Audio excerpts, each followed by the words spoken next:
This week's Millennial Affirmations. I am comfortable with my emotions and express them in healthy ways. I am my therapist's favorite client, something that is both possible and normal to want. I am confident I turned off the stove before I left my apartment. I am handling the number of unread texts in my inbox in a compassionate, time-sensitive manner. I am unlikely to have a psychotic break involving Brad Pitt in a pleather jacket.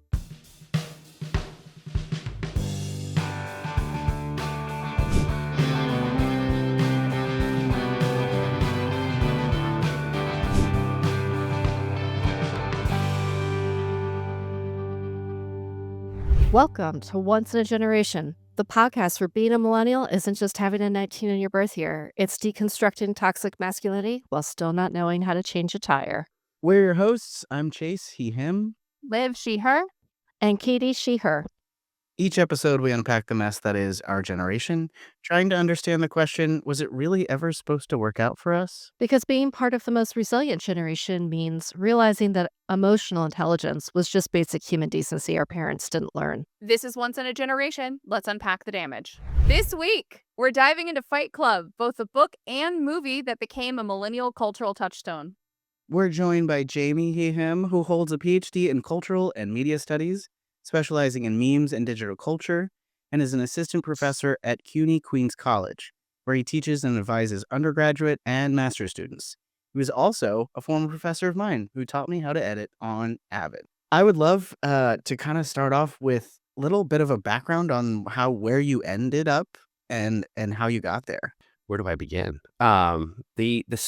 I guess the best way to think about my lore is I thought at one point the internet was a phase, and now I am one of the top digital culture experts in the United States. I've invested the entirety of my career focusing on internet literacies, internet culture, and digital literacies. And when I say that, it makes people not really understand where it comes from. And it's very easy just to say I have a PhD in memes, which I kind of do. That's what I focused my entire doctorate on. But it really is just code for exploring extremism and the manosphere over the course of the last 2 decades. Because I have a personal history with it. And I'm highly interested in media studies and the way in which the manosphere kind of normalized misogyny across their entire spectrum of technology, politics, and culture. We're talking about Fight Club, and I just recently rewatched it. I think the last time that I watched it was definitely pre-transition. And I was telling Katie and Liv, I watched it now having transitioned a little like I was radicalized by it when I watched it. No kidding. It still holds power. Yeah, it's crazy. I mean, but you think about the messages that exist in it. And I feel like the reason that continues, and I'd love to hear your thoughts around it, is I feel like Bernie Bros came about because of Fight Club. Wow. Yeah. Bernie Bros is a completely different track to keep track of it in general, of like how we got to now through Trumpism. Because I have a conspiracy theory, which I think is well founded in the research, that Bernie Bros weren't actually Bernie Bros. They were kind of just waiting to become victims. And so they knew Bernie could not succeed, even though Bernie would have won.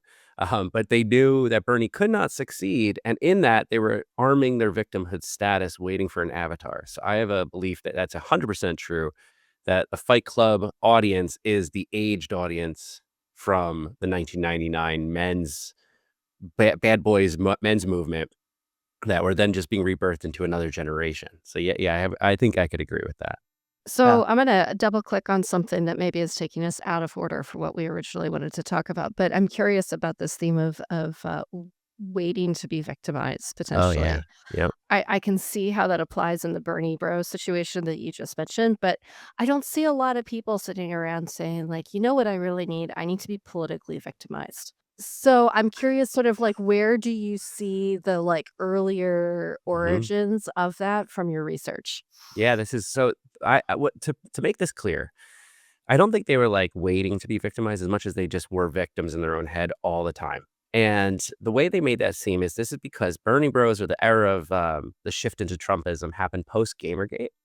And really what it was is a reactionary movement in general that was adopting Fight Club's themes, or at least late 90s masculinity themes, because it was a new generation just inhabiting them for the very first time.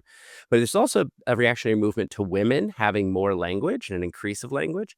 Fight Club didn't really increase language at all. Like, if you go back now that you've seen it recently and stuff, but like if you go back and look at it, it was just like anti-corporate shenanigans that were like added in there as marketing tools for its own purpose, and which was its own satire. But of course, like as we'll talk about, it didn't. A lot of people didn't understand it was actually a satire in that sense. They took it literally, and so later when Gamergate happened, there was this whole entire charge of influencers who were just like, "Do you see this? Feminism did succeed. It wasn't." It isn't your imagination. This is exactly what happened in the 90s. And we told you then, and you didn't listen. And now here we are now. And so their victimhood was sitting in the background, just waiting for the moment. And when that moment happened, they just inhabited it. And then there was a lot of influencers. I mean, you could range them from Tim Pool to Ben Shapiro to Stefan Molyneux to white supremacists to even Lauren Southern, who basically glommed onto that victimhood status to be like, you were right all along. They were always after you. And that's similar to the exact same thing Tyler Durden was telling narrator in the whole entire movie. It's just the same framework, except you've taken it out of the film and just pushed it into the internet. It's YouTube replacing that format. So I got to rewatch this movie with my wife, who's a trans woman. So it was her first time watching it after transitioning. So we got kind of all sorts of ends of the spectrum with Chase watching it too. We're deconstructing all sorts of things around here. I think the biggest thing for me, I read the book a year ago. I've seen the movie maybe twice. Watching it again was how little I remembered about what actually happened in the movie. So for those of us who maybe haven't watched it in the last week, like we all had to, Jamie, if I'd love if you just kind of gave a brief overview about what actually happens in this movie versus maybe like the way it's been memed or chopped up for cultural purposes. Right. And first, I want to just be clear too. The memeing of Fight Club isn't the same as the memeing of a lot of other men's rights content. It didn't do well in the theaters. So it really became a cult classic. So a lot of its memeing is modern. It's very much readopted today. So like a modern viewing has much more impact, I think, than when the viewing happened. I didn't watch it recently only because I've watched it probably dozens of times. And that was because I was a senior in high school when it came out, and it changed me, as did The Matrix. And I've seen it enough times to be able to explain it or even memorize it. But the simplest way is to say it's 2 hours of mansplaining. It's, and it's a long movie that basically is, in effect, a man who has a desire to interact with other men, or at least talk to them, but has an inability to do so. And in his loneliness crisis, creates a terrorism club and decides to blow up the icons of capitalism, not capitalism itself. So even then, he has a failure. He is highly threatened. A man who starts with no name, as he goes by narrator in the film, is sleepless. He has depression that he doesn't want to go and talk about. So rather than talking about it, he goes and sees other people being depressed, which helps him sleep. In which he meets another person in the same situation named Marla, and Marla becomes his his opposite. And in that, she causes his psychotic break, or he says she causes it, but really he causes his own psychotic break by realizing he's not himself. And so in that inability to identify himself, he starts a terrorism club, calls them Space Monkeys, has them beat the hell out of each other, and then decides to take it steps and steps further by franchising it, which is a prototype of YouTube franchising, by the way. It's like a really good framework to understand how you launch new channels with the same exact theme. And then eventually becomes aware that he may just be insane. And and as much as the woman protagonist in it, Marla, wants to help him, he just tries to push her away until the very end when they lose one of their terrorist members, Robert Paulson. He becomes a martyr for their cause. And then he decides he's going to blow up capitalism, and he decides to destroy the buildings, not capitalism. And so it is a very like a message of emptiness, the entire film. Probably the best part of it that's most memorable to me that I show my students is the loneliness of Gen X at the end of the 1990s, when he walks through an IKEA catalog and he realizes that his refrigerator is full of condiments but no food, and he exists without the idea of culture whatsoever. His culture is simply made by the performance of culture. And in that, I think, is the most interesting part of the film, even though there's a lot of like dynamic pieces of it and a lot of shirtless Brad Pitt. But I think that is the moment where you look at the film and go, wow, this is actually a very sad movie. There's a moment that stood out to me on this rewatch that even reading the book and having seen it another couple of times, it was so, so, so small. But at one point he mentions the square footage of his apartment. And in my head and in the way that I'd watched the movie, I'd imagine it was really small. Like this, oh, it must be like a junior one bedroom. But then he says an 1,100 square foot apartment in a Massive. building with like a front desk with a doorman who knows his name, that he's like fully furnished. And that changed so much about the movie for me is realizing this isn't, he isn't starting out from some sort of economic disadvantaged place. That's a big apartment with a whole lot of things from IKEA in it. And that changed so much about the way I read the whole property. It's the 1990s was an interesting thing for Gen X. Gen X, that predates me. I would consider myself millennial or early millennial or geriatric millennial, zennial, whatever you want to call it. Elder millennial, you're a Older cusper. millennial, yeah, Zennial. yes, cusper, yes, and the Gen X, who believe themselves to be like a lost generation, were dealing with a lot of things in their coming of age of MTV and like watching themselves push back against what they considered like the mainstream, like traditionalism. And so in the 1990s, there was really two factions of Gen Xers. There was like the cyberpunks who went one full direction that showed a few months before Fight Club comes to theaters, The Matrix, which is a trans narrative, and then the homoerotic coming out narrative, Fight Club, that happens a few months after that. And both of them are very interesting because it's Gen X's anxieties, but they show the anxiety of fully becoming digitized and losing your agency, The Matrix, and the other one, which is like keeping your agency but becoming a corporate tool and working in an office for 9 to 5, wearing ties and living that life. And both were escapist fantasies, and so they escaped through one way or another. And I think it has a lot to do with like the fact that the web was really like it was a big mind fuck for these people. Like it was like a really different way of like seeing the world, that they got to see the before and the after of what it meant not to have attachments to other humans. And at the time, there was a very big belief of digital dualism, which now we know doesn't exist, where there was an online you and an offline you. So the idea of identity splitting, both seen in The Matrix and the Fight Club, is a really big narrative of Gen X. And I also, just one last thing, is the anxiety of millennialism. Like some people, a fair amount, including my friends who objectively weren't that bright about it, thought the world would end at Y2K. And so there was this end of the world doomerism that came into this too. So yeah, it's that world will never exist of an 1,100 square foot carpeted apartment with a doorman where you could just go and fill it up. It's just it showed that his privilege was so hidden to himself that he could not actually understand where he fit into his own society or even culture itself. So that's another part of its sadness, because he ends up moving into a derelict house that was like A derelict flooding. mansion. The derelict mansion, that's right. Yeah, the Paper Street house. Yeah. So you said something that I think is really interesting because it sort of pinged for me, which is you were talking about the Gen X loneliness, which I think Fight Club you're right, it has that empty feeling and that like almost nihilistic approach to just, everything is lost. But I was thinking about this and it's like we talk about the male loneliness epidemic frequently, quote unquote, scare quotes, however you want to talk Mhm. about it, with relationship to the manosphere. And so many of the voices that are proponents of that now are Gen X men.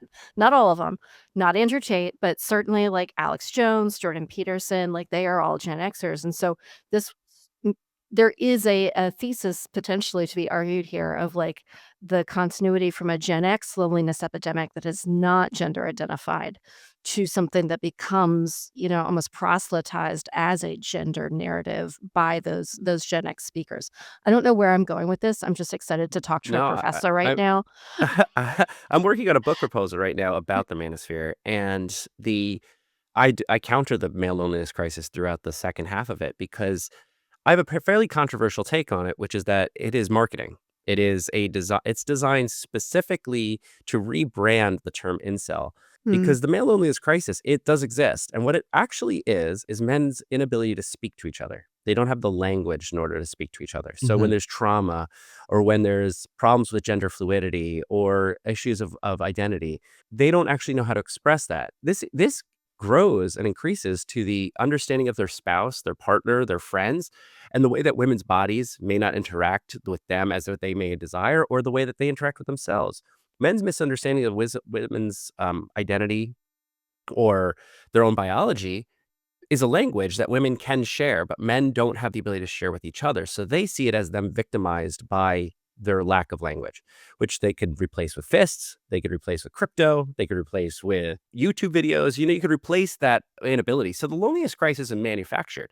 It is a placebo for the inability to express that language. It does exist, but it doesn't exist the way that the mainstream wants you to hear it, because they want, especially the Gen Xers who write for the New York Times, they want you to believe that women need to continue to cater to men's needs, and that media itself needs to capitulate to make sure that the angry boys aren't going to get mad at what you make, that Superman, an immigrant from another planet, can have empathy. It's like they want you to believe that there's a crisis that can't be dealt with unless women help.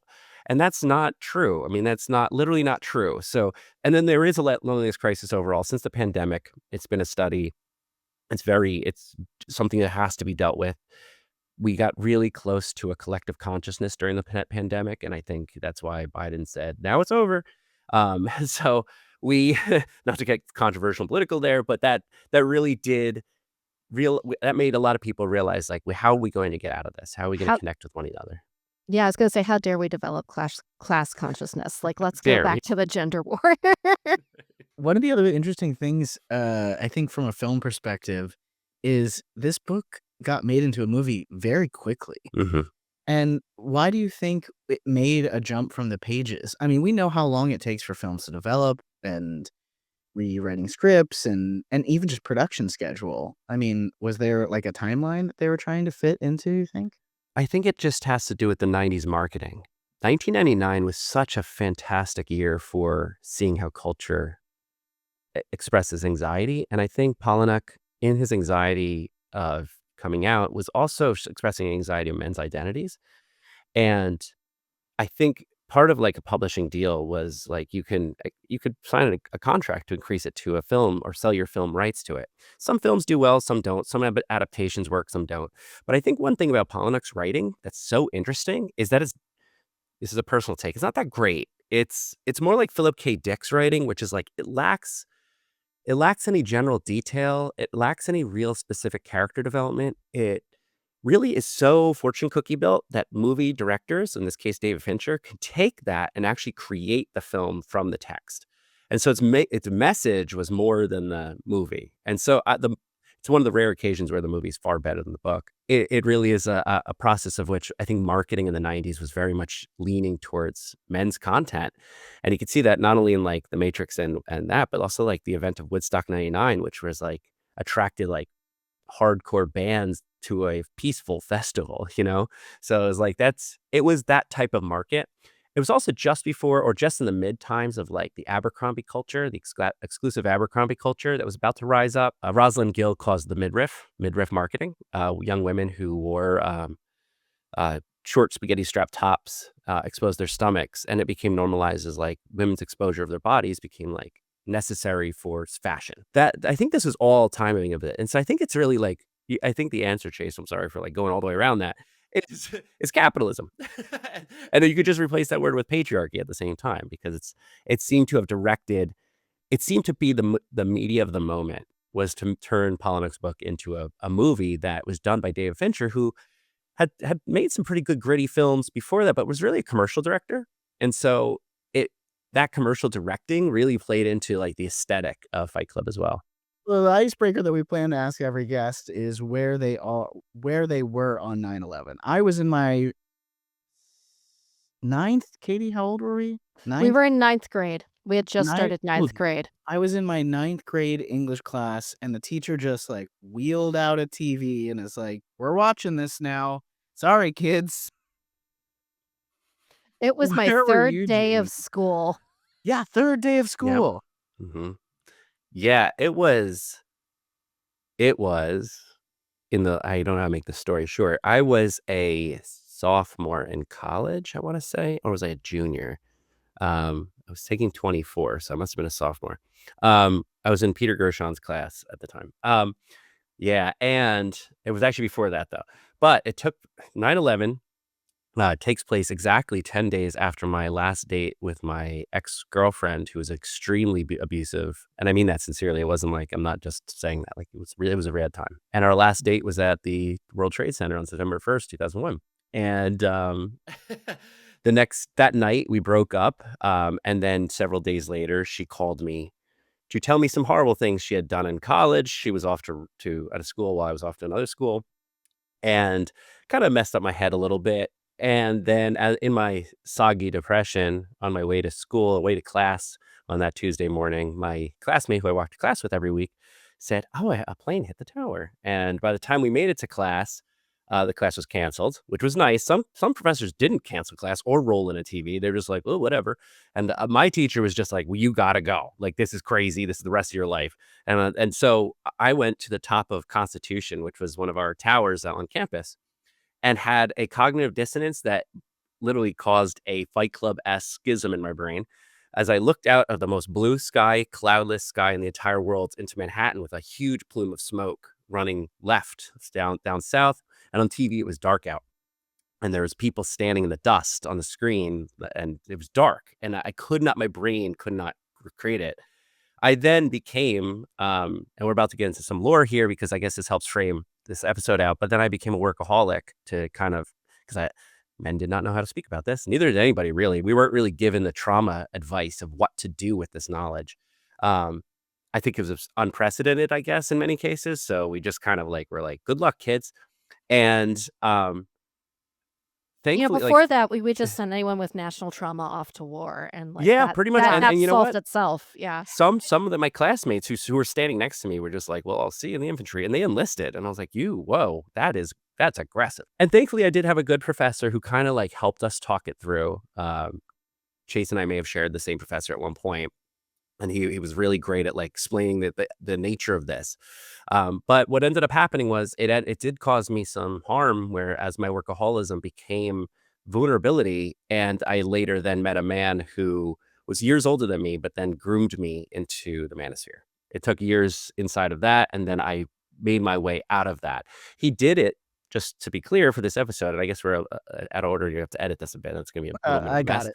Um, Thank God for your Avid training. I was gonna say, this is actually, we're doing this because of you, technically. yeah.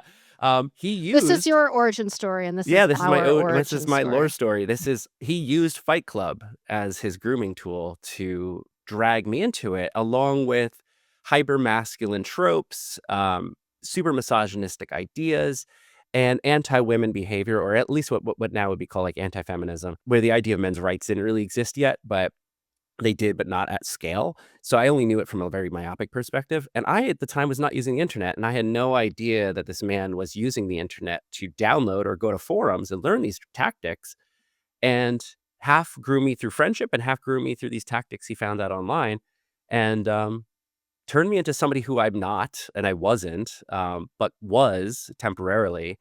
And yeah, Fight Club is 9/11 and Fight Club are a big part of that. So yeah. Dang. I'm glad I remembered that we were supposed to ask that. Yeah, that's You a even real said deep one. unprecedented. You That's killed it. You did all wild. the things. How many unprecedented things can one generation go through? That's the point All of of this them. podcast. We're going to figure that out. You talked a little earlier about millenarianism.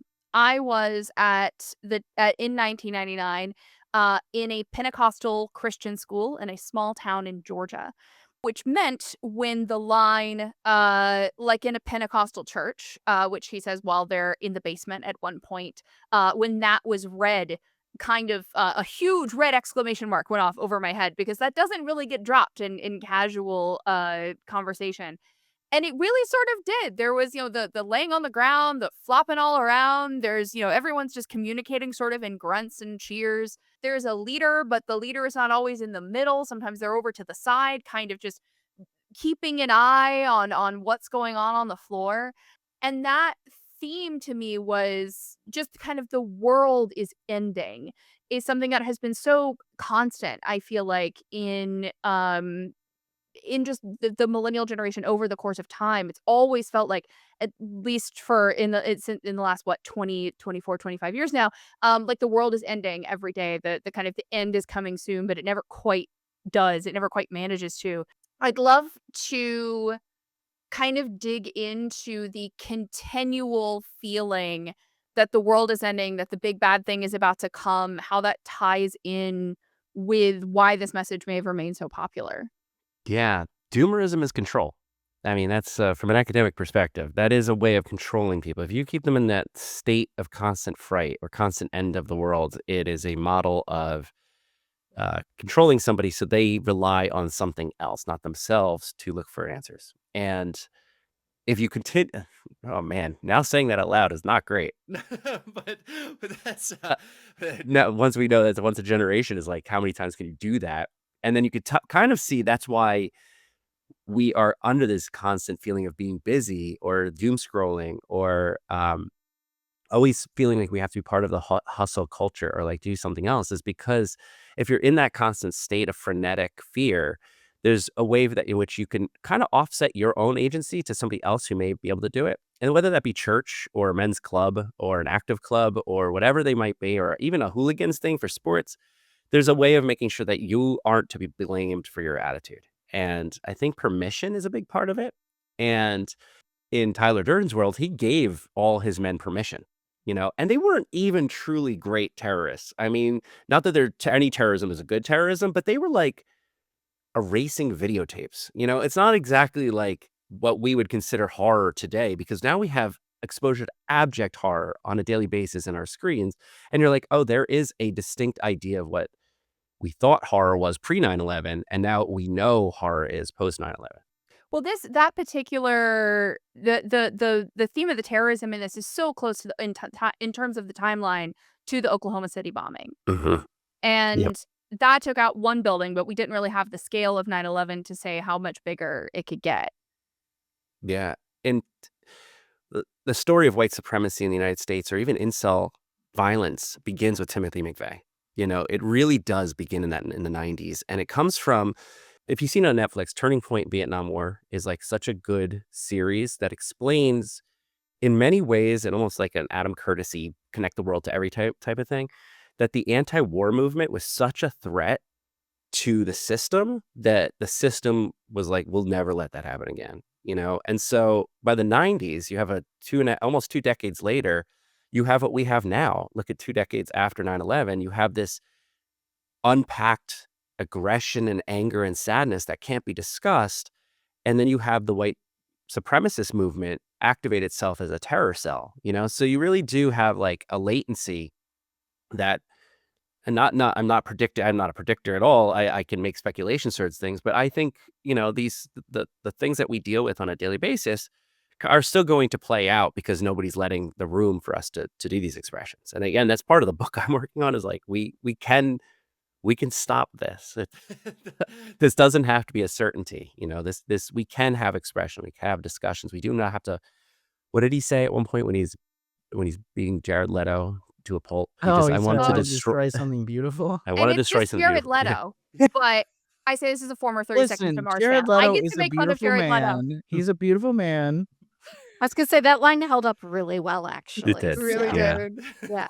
Really good. So, Jamie, I guess my next question for you off of that is then, why is it so appealing to go after the more superficial reading of Fight Club, or to like not see beyond the surface level for a lot of audience members? And they're not all men. Like, I know a lot of women, especially in my cohort, who, I think they wanted to be the cool alt girls. And so they would like quote and they'd be like, I'm not like the other girls. I like Fight Club, right? Even though it's clearly a semi-chauvinist text.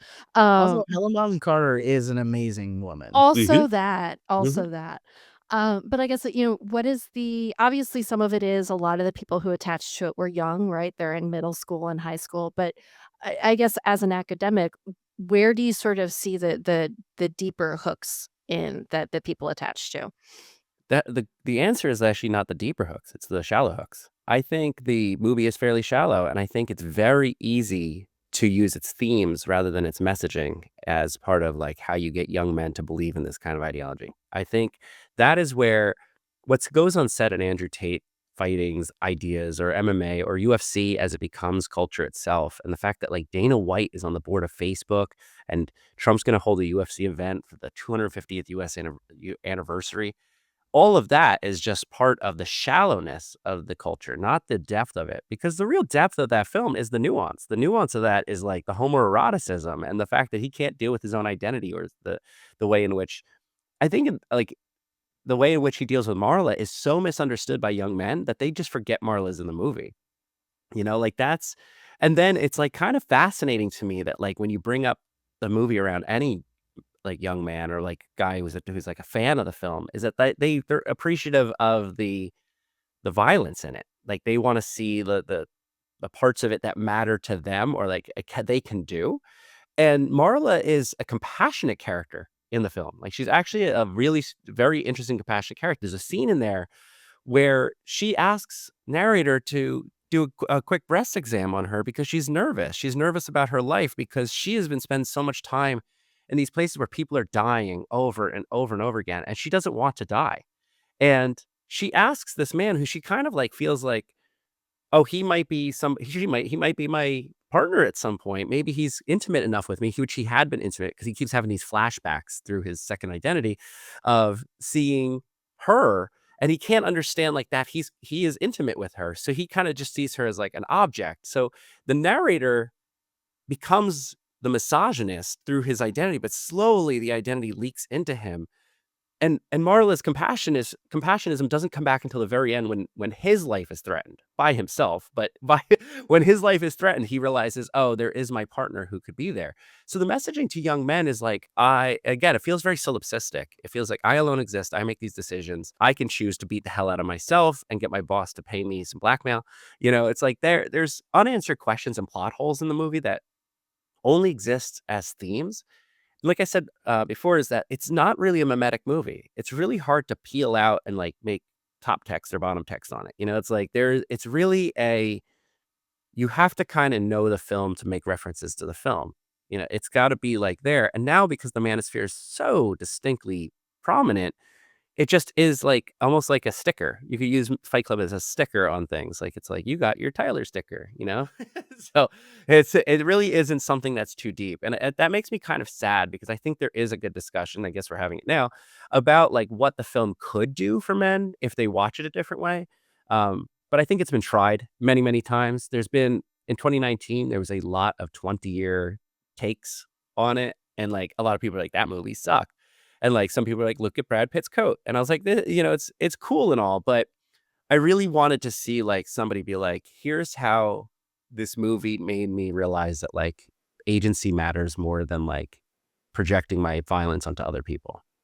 It's really interesting because about a decade after Fight Club, then we had the Manic Pixie Dream Girl, which Helena Bonham Carter in Fight Club arguably is like one of the texts for that. Um, really take off. And again, the argument was always that these are not women with their own agency or character development arcs. They exist for the male protagonist to go through his own emotional arc. So it seems like we're just kind of re-perpetuating the same sins in these movies and the things that we get attached to over and over again. Yeah, yeah. Like it's also fetishism of the manic pixie. It's like I think that has a lot to do with like when you saw how hipster culture and millennial culture adopts the Gen X Fight Club themes, you get like Scott Pilgrim, it's like, and so not that that wasn't a good comic, but like its portrayal on screen kind of made the stereotype work. And Eternal Sunshine of the Spotless Mind, you kind of have these constant characters who are the avatar of the perfect manic pixie woman, or at least the the dyed hair woman who's supposed to give you her emotions as like a gift so you could balance yours. And that stereotype I think was poisonous. I think that's like it became like too normal, and it became like, oh, look at this art film, look how creative we can make this. And this is where I think the reactionary movement for the manosphere begins in the 2010 through 2014 era on Tumblr. Because this moment was the first time in which women were just like, wait a minute. like, and you can speak to this more, but like, this is like where the language started emerging of like, we don't have to talk like this. We could have our own identity. And a lot of my current students who are Gen Z explain to me that their emergence of their identity happens on Tumblr in between 2011 and 2014. And I was like, I'm pro social media. I think that's like where people who might think they're alone in the world can find someone just like them that they didn't know existed. And these spaces allowed that. And I think that's like, I always imagine it like this, a jackass type of hand that slowly gets cranked back by men as women learn more and more. And like, instead of moving closer and hugging, they like slap it back like as a reactionary movement. And today it's like we live in that reality now. Now we live in the misogyny that's baked into everything because nobody curtailed it by saying, well, why didn't you create your own language? Why didn't you do that? And so I think that's like, again, going around this manic pixie thing, but like the idea of the stereotypical woman savior is really problematic to men because they then they create that avatar that they seek. And that's like where, again, incel comes from, is that these men aren't involuntary celibate. They just have a desire for a woman that doesn't exist. And so that is their victimhood. They're like, well, I can never get a girlfriend. It's like, you're just saying that, that's a projection of your insecurities because you've been proposed an idea of a girl that you think you can exist with. I think as someone who's been married twice and divorced twice, and even recently rewatched Fight Club with it somewhat resonating, everything you've said so far like hits so close to home for me. I mean, we've talked, the three of us, about the differences in culture growing up, me being a not out trans man versus being viewed as a cis woman. And the two exes that I had are that manic pixie girl that I was chasing. And this idea of I was going to find a woman and we're going to build a life and I was going to support her and she was going to not necessarily be at home, but I don't know. It's interesting hearing you say that I feel like a big reason why it resonated with me is because I latched on to that toxic masculinity culture that I grew up watching. I worked in the video game industry for exactly a year at the height of Gamergate. Oh, And in that time, I stored an unbelievable number of quotes in my head about Manic Pixie Dream Girls because there were maybe, I think I knew like 5 women. Three were illustrators. Sorry, 6, and then 3 of us were in marketing. And then you like saw some people at cons, but we barely talked to each other. But one of the things I'll never forget was said in a bathroom at PAX Southwest in San Antonio, where a girl was crying and another girl was like basically like holding her. And she said out loud to her, everybody loves a manic pixie dream girl until they have to deal with the Taco Bell wrappers in her car. uh the obsession with a manic pixie dream girl does not survive contact with reality, with the kind of girl who's going to get branded as that. As someone who, has ADHD and is loud and talks a lot, like I definitely dealt with that at some point, especially in college, which had such a high percentage of men. There were about 12% women actually on campus on a regular basis. That was definitely a thing. You dealt with this idealized version of you that moments later kind of completely dissolved and fell apart. And I kept thinking about that with Marla because all of the hints of things that were actually wrong with her life, that she was very, very, very poor, that she was selling clothes that she randomly stole, that she was stealing food from Meals on Wheels, that she couldn't afford a doctor, all things that the main character could probably, if they had been in a relationship, have solved for her. With this, again, I'm coming back to the 1,100 square foot apartment. I live in DC, so I'm always thinking about like square footage, especially if you have good cabinet space, which he did before it all blew up. Uh, these are things that could have been helped, that could have been assisted, but none of them were part of the reality that he dealt with her in. Marla, it's so easy to not think about her in the movie. You even said it a minute ago. It's easy to forget that she's in this unless you see her kind of iconic on a poster. Um, why do you think kind of her role in this? It feels like something that could have been more demonized or more prominent, but she's just sort of forgotten in the background of ah, all the yeah. rest of it. I'd love to hear your thoughts about why that might be. So just from coming from the perspective of living through somebody who manipulated me using the film. Marla was the antagonist in a lot of men's views. Marla was not a protagonist or a partner. And you're right. I never, not until you said that did I ever think, his apartment was huge. She could have moved in.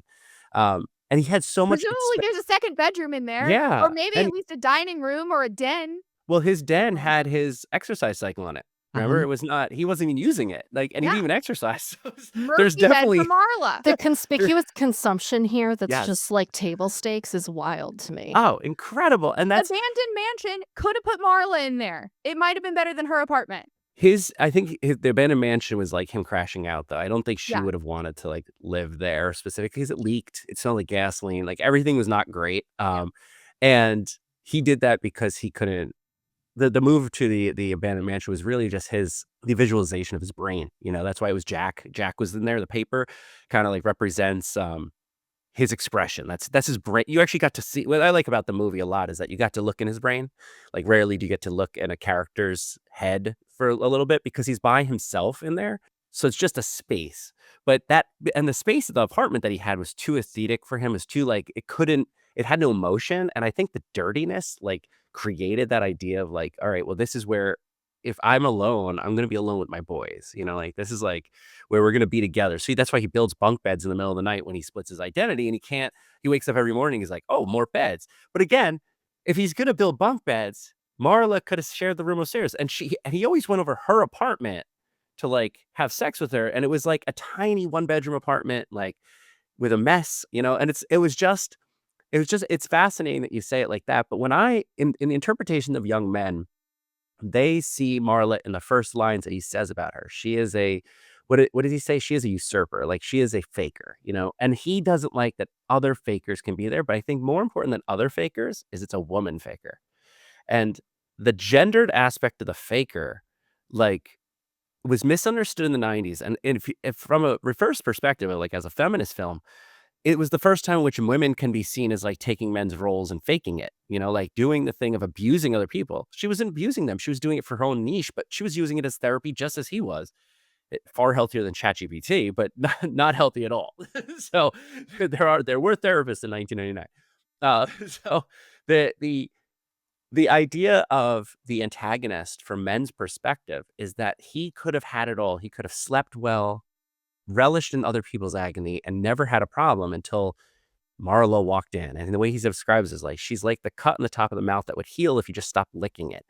And that descriptive is like so interesting for like young men to like kind of think about because it's something that happens so proximate, but it's also, I've analyzed this film quite often, as you can imagine. It's making out. He's talking about making out. Like he's talking about a tongue in the mouth. And like that is like something that is unsaid is like how he's making out with himself. And that's a big giveaway in the film. You see, they give you giveaways throughout the whole movie. There's like the twists, the flash frames.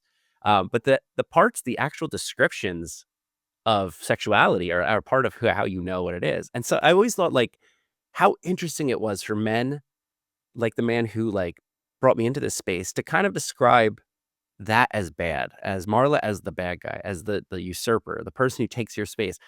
And he used to like say much more misogynist things that I'm going to repeat here on air. Like, but he used to say things that were like taken directly from the lines from the movie about how to take women out of their control of power over that. I went through a period of basically being a pick-me girl and like liking Fight Club because that was the cool thing that the alt girls did at the time. Then rewatching it and going, oh, I'm the villain in this movie and the way people perceive this movie. So I didn't like it and it was like overrated. And I was like, I don't want to be the manic pixie dream girl. And then I would say in like the last 10 years, the sort of class consciousness reading of it has entered my vocabulary in the same way that I feel when I watch Office Space, where I'm like, blow the corporate up. And so I think it's really interesting to kind of come back in and reclaim Fight Club away from something like the manosphere by thinking more about the class narratives and the corporate narratives that are happening there and less about the gender politic. Sorry, I should be asking questions, not just ranting. No, I think that's great. I have no comment. I agree with you. Yeah, that's 100% agree. Agreed. And next point. Agreed. And next. Millennials, I feel like we were on such a cusp. You talked about Gen X's like loneliness and feeling like a lost generation, and millennials kind of straddled that line. And there's all of these. I keep going on TikTok, and maybe it's because the algorithm is like hooked to what I'm looking at right now, but they keep going, how's it going parenting your parents? And this idea that we are actually the ones who are looking at trauma and finding the words and communicating. Do you think there are millennials who have gone through this like yourself? This like manosphere shaping area and are now finding those new words? Oh, wow, what a great question. I hope so. I think okay, two sides to this. Yes. Yes, and yes, no. Yes, because I do think there are people who are thankfully getting the language and the ability to look back as elder millennials who are now in their 40s or late 30s, who are not JD Vance, who now can look back and be like, "Oh my gosh, things that happened to me as a kid, I would never do to my kid." This is like part of growing up. Like I have a discussion about this all the time. Is like, what you can never not be your parents in some way, because parenting is like kind of like has some sort of consistency and continuity in it. But there are many things in which I didn't know or had the language for trauma at all. Like, there was just no language for it until you're much older. Talia Lavin is a great writer Mhm. who gave a yeah, a Like her. great story about childhood trauma, and I'm reading it, and I was like, "Oh, oh." And so there's a lot of revelations in your head, and it's kinda like those moments where, like I mean, like Taya like narrator when also he gets all the flashbacks simultaneously, and you're just like, "Okay." Let's not do that again. And now raising kids, that's what the prologue to my book is like. We had our daughter first, and the world is not built for women and girls, but I was much more nervous about bringing a boy into the world. And I was really, it was one of those things where I was like, had to do a lot of soul searching for 9 or so months to think about like, how am I going to do this right? How am I not going to screw this up? And I think this is the problem with men, or like sometimes a lot of like men who read The Average American Male or did I Hope They Serve Beer in Hell. And I think a lot of them don't know women's rights until they have a daughter. And that's really problematic because it's like the girls existed before you had a daughter. And so that's a weird thing where men sometimes don't grow their empathy. Better late than never to give credit, but that's a problem. The yes no part is Jonah Hill. When you gain the ability to have therapy speak or the knowledge of this, then you overplay that hand and you start becoming like a double misogynist by accident. And so you could re-own that type of therapy or that trauma and then use it as a tactical tool as anti-women. So yes, there are a lot of men like me who realize, oh my gosh, I was part of this movement that I had no idea I was even part of until just to be clear, like I didn't know I was groomed and radicalized until I was telling the story of the manosphere through a perspective to my digital activism class. And one of my students who was much well versed in this was like, dude, what? You were groomed. That's called grooming. And I was like, uh, what? So I then had to like go and be like, oh my gosh, I can't. And then I was like in disbelief. I was like, that can't be. So I went back and I actually, even up till 2 days ago, I went out for lunch with a friend of mine from college. And I was like, hey, did you witness any of this behavior and like see this? And she was like, yeah, dude, you were an asshole. Like we forgave you, but like like there were things that like I did that like I know I did. I'm regretful of them. I've spent my life like being sorry for it and working towards that and apologizing in many ways. But I didn't know at the time. I didn't have a language for knowing it.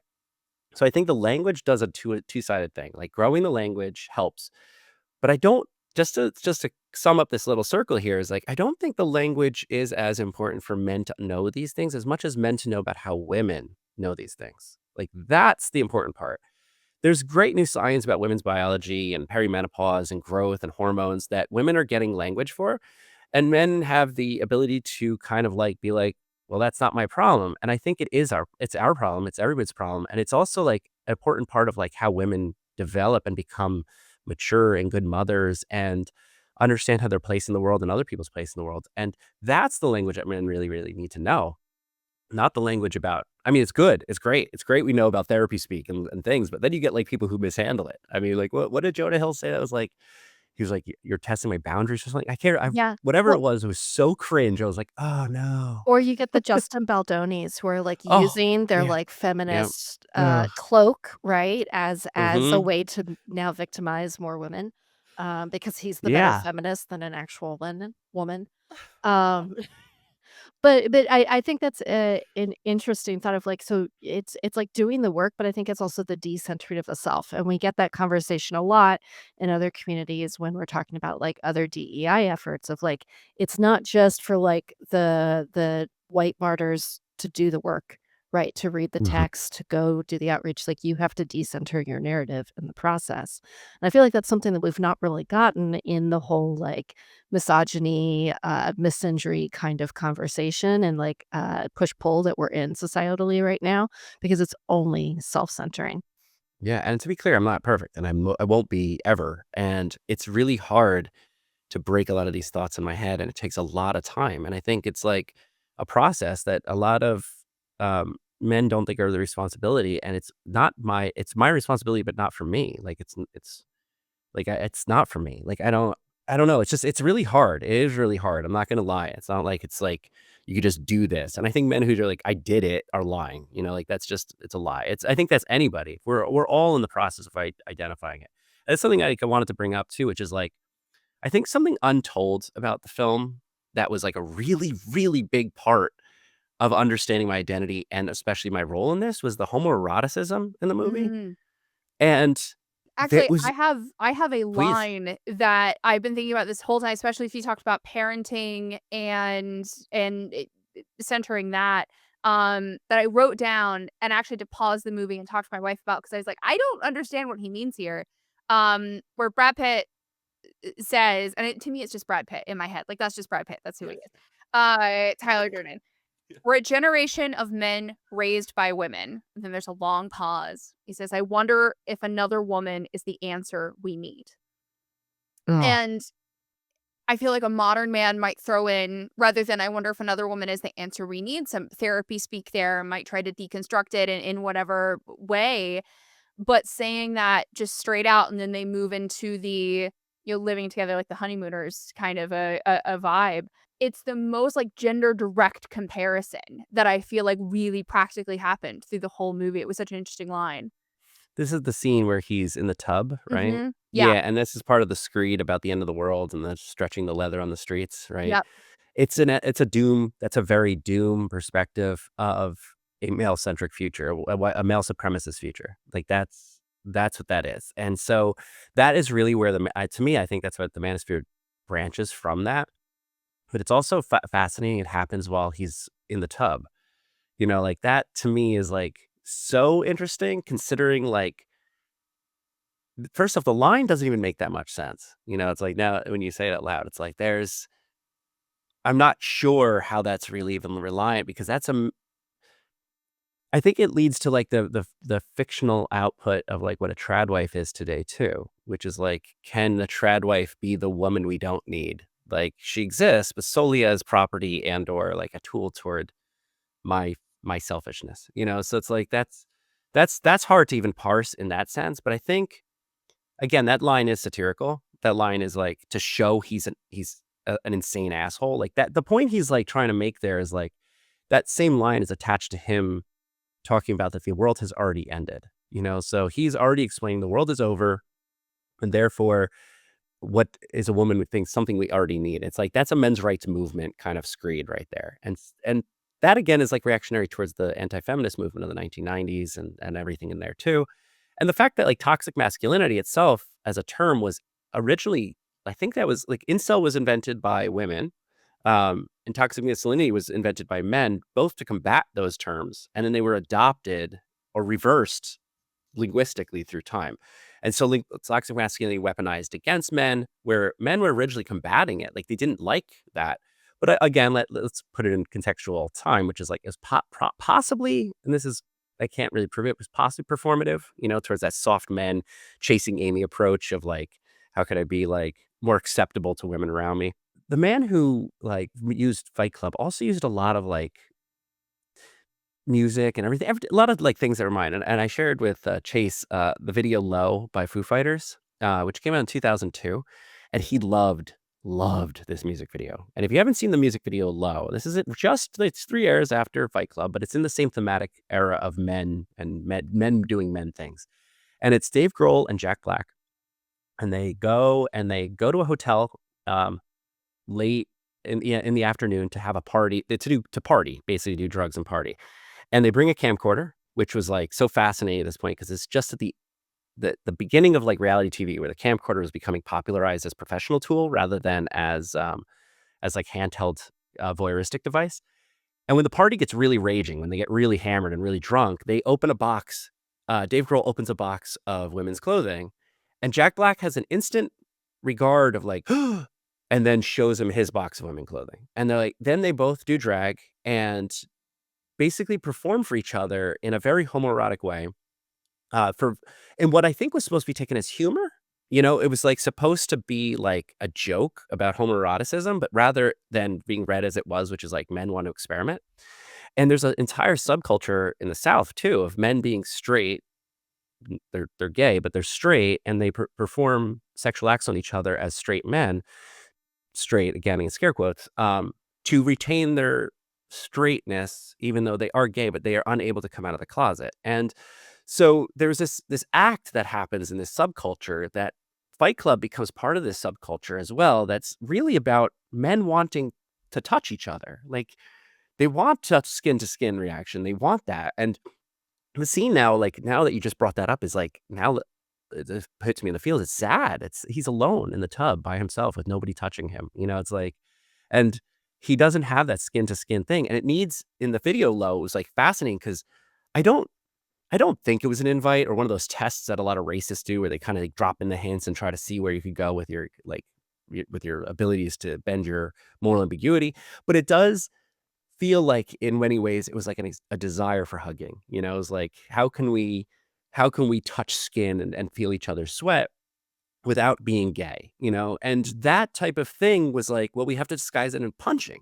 We have to disguise it in like fists slipping off faces. Like it's so interesting to me that that's like something that men don't like talking about. Even to this day, like among my friends who may or may not listen to this, like it's not something we bring up in conversation. We might bring it up academically or intellectualize it, but we don't really like talk about it. And it's just so fascinating to me that that's like still, this is 25 years later. I mean, why, you know? So that's like, I'm working on that now, but I still don't think my book is going to answer that question until we figure out a way of like giving men's confidence that they could have these discussions without changing themselves or formally changing themselves, like the way a traveler would. Like, a traveler changes because of the things around them. They're not.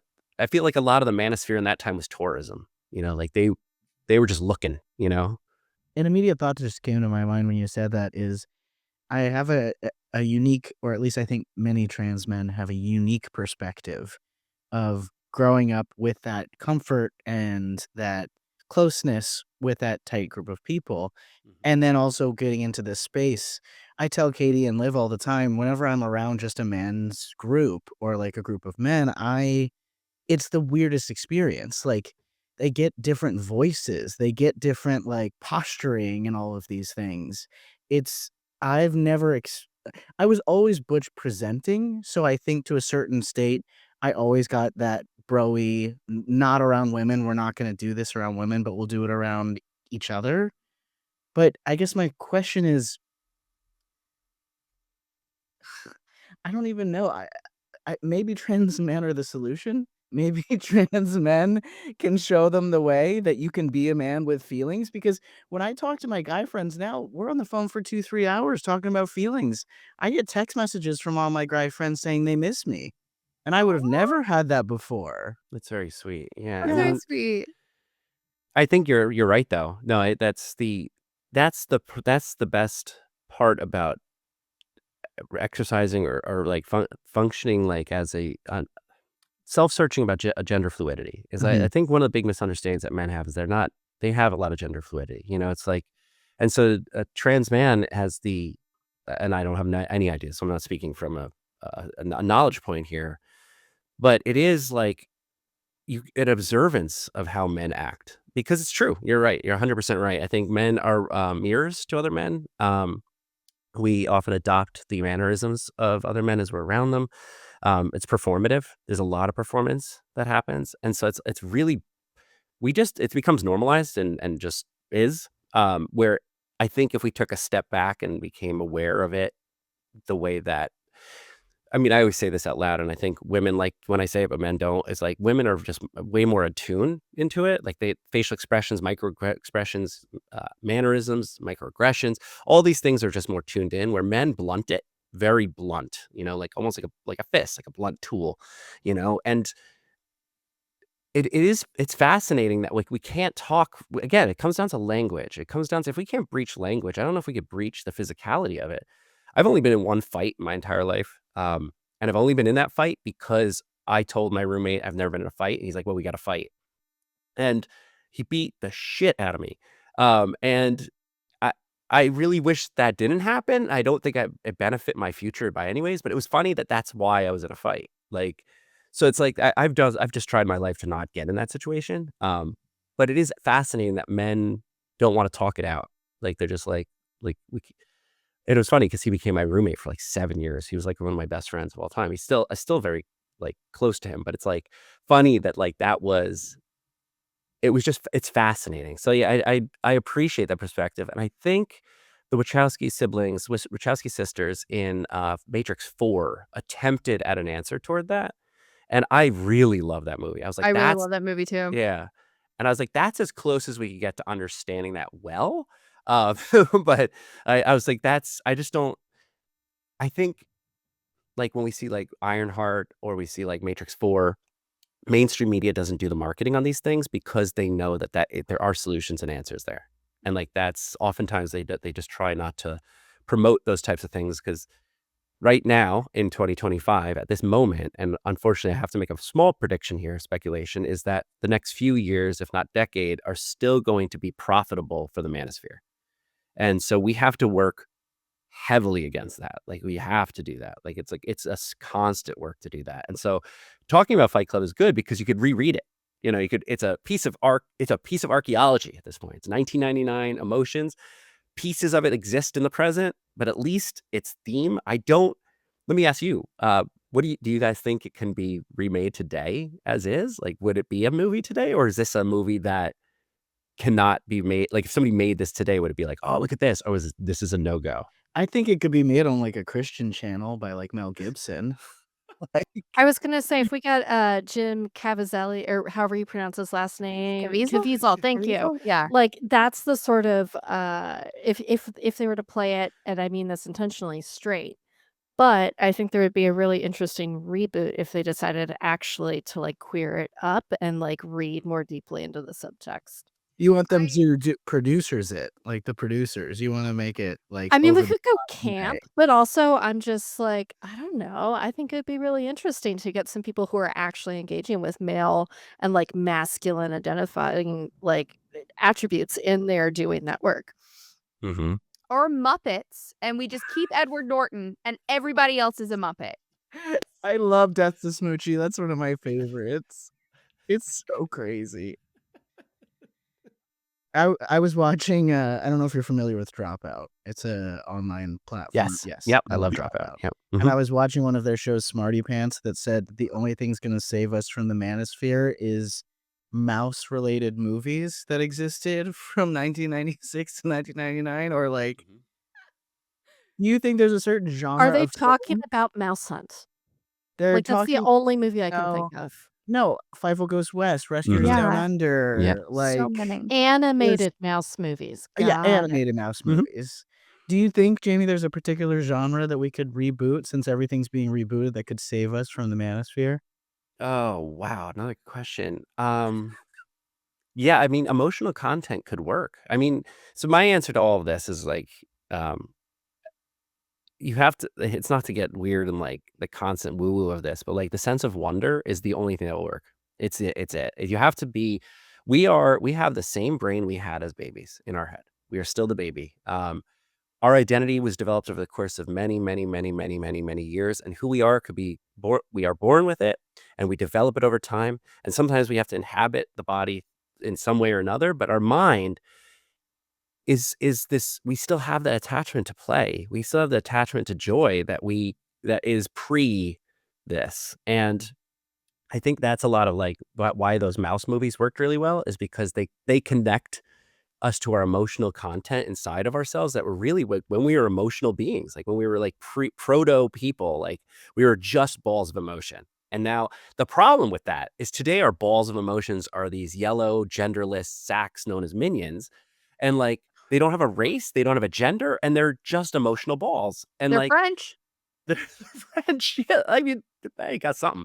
Um, but there's that type of thing is to me what the neutering of emotional content was. Is like we can't deal with this, and that's why I do like the Inside Out movies, and I do like those things. Although that again, those cater to the young angry boys too. Like we have to be very aware that kids should be allowed to touch those emotions. This is why, like, I think the pushback against young women and young men who are testing their identities or understanding their identities, that should be embraced. That shouldn't be like, oh, what's wrong? What's going on? And that shouldn't become policy, and that shouldn't be anything. And that get the fuck off. Leave them alone. Like that's not your problem. So I think that's the answer. Like I think that it is just letting emotions be emotions is like really, really important. I think just to swing it back here is like Fight Club was the output of what's the opposite of that. It was coded as an out story in a masculine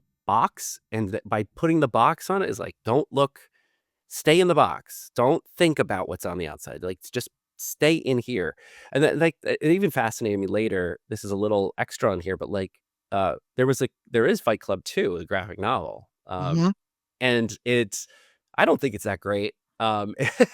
It's about Tyler and Marla's child, and it's just not. It was so interesting to me that like pop culture doesn't just reboot; it keeps the canon going, and sometimes the canon doesn't need to keep going. It just doesn't need that.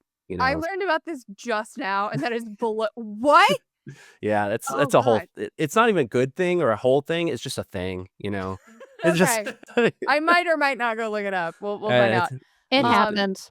it happened. It Yeah. happened. Well, you've sort of perfectly, other than Fight Club 2, which I'm still reeling from, walked into our final question. I want to thank you so much for your time today, Jamie. It has been Oh, amazing to thank talk you. to you and learn from you. I cannot imagine a better person to have this conversation with. And thank you, Chase, I for have making no the idea how intro. I'm gonna cut this. It's I just have gonna Yeah. be no a lot idea. Sorry, of Chase. I That is a apologize. you problem. But what I'd love to kind of touch on at the end here is that millennials, we're the parents now, especially with young kids or kids who are getting older. We're raising Gen Alpha. And if you could say anything to millennial parents who are either worried about or who see their kid is maybe on the pipeline of liking Fight Club a little bit too much, if there's anything they can do to intervene early or to understand that part of that identity that child might be trying to explore, or kind of address any of those concerns. 100%. This is the most important part of my work. And this is the part of my book, Critical Internet Literacies, that came out to the academic text. Um, no matter how weird these words are, bring them into discussion, bring them into conversation. The meme, "Are you winning, son?" is the reason why we have the problems. It is a constant meme of a dad standing in a doorway of these line figures, and the son is looking at a screen, and the screen can be filled with anything. It's just the screen is the algebra equation, and he just goes, "Are you winning, son?" Thinking he's gaming, but even gaming itself has problems. Everything has problems. Conversations matter. Parents, fathers, daughters, fathers, sons, mothers, daughters, sisters, brothers, they be curious. Like, just because it's the internet and has a very strange language that's attached to the language of the internet does not mean we can't talk about it. It doesn't mean to make it uncool the way that parents in the old days, like once they joined, it became uncool, like Facebook, the boomer book now. Like it's not like that. You could still be proud of your children learning new cool things on the internet without disenfranchising them or isolating them from their culture. It is their culture. It is. We're not. No matter how many, I will never be a gamer. And if my children decide to be gamers, that's something they want to decide to do. But I want to make sure I could talk to them about it in a mature way, and that means just bringing it into conversation. So when somebody says remember, a lot of the internet words, big part of my book, my thesis is like a lot of internet words are designed specifically to avoid conversation. They're done that. They're gamed that way. And so even things like skibbity toilet sound ridiculous. So the word groiper, those are made so the news can't say them. So if they're not news and you're not seeing it in an absorbed show, CNN or whatever the hell is on TV all the time, they assume it doesn't exist, and it exists all the time. And so my only advice I have is that if you see your kid watching Fight Club and just taking it a little too seriously, make it a conversation. Talk about Marla. Who is Marla in that Talk movie? about Marla. Yeah, Talk about Marla. She could have fit in that apartment. she could have fit in that apartment. Well, Jamie, again, I appreciate you spending your time with us. It's been so nice. I would love it if you have Thank any you. content you want to push forward. I hear you have a new book coming out. Or Yeah, I'm working on a book now, but my book is Critical Internet Literacies, Reconsidering Creativity, Content, and Safety Online. It's an academic text. If anybody's interested after hearing this, please let me know. My website is jamesncohen.com. I'm technically a little social media homeless right now, but you can find me on Instagram at Jamie Cohen. That's my only social media home at this moment. I'm not going to promote LinkedIn. But thank you so much for having me, and thank you this is a great conversation. You guys are amazing, and this topic and your podcast is incredible. So I'm really honored to be here. So thank you, thank you, Chase. Love you, miss you. It's oh my great. God, we got to get Thank together you. soon. Absolutely. Thank you Awesome. so much All for right. joining us. Well, that's another episode of Once in a Generation. If this resonated with you, or if we got something completely wrong, let us know. We're still figuring this out as we go. Next week, we're going to talk about millennial women's plus-size fashion, business casual in middle school. You can find us at onceinagенerationpod.com. Follow us at the social links in the description. And if you want to support the show, join us over on Patreon, where we will have additional content for all our patrons. Vote facts and more. Thanks for unpacking the damage with us. We'll see you next week. And remember, you are someone's future generational trauma. Wear it proudly.